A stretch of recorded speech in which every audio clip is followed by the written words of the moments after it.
Hey everyone, Leigh Goldstein here from 10-Minute Trades. I want to welcome you to this week's Trade of the Week. So let me show you what took place.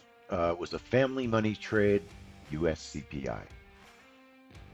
Now, the US CPI report is a very important report because it gives a window into what's going on with inflation in the US. They were expecting inflation to moderate. We were trading bonds on the left, and you could see the news comes out, bonds explode right through all of our targets immediately for a profit of $531.25. On the right side, people who traded oil, which I was just watching, not actually trading it, our setup worked perfectly for oil. You could see oil also burst up more slowly and was actually a little bit easier to trade. Watching that bond report one more time, the bond reaction to the CPI report, we had a small bracket only of 7 ticks.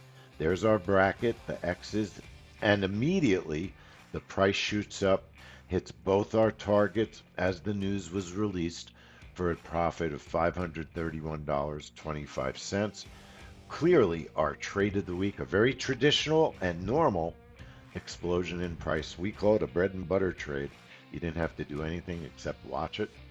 A great trade of the week, US CPI. This is Leigh Goldstein. I hope you enjoyed the video, and I'll see you next week.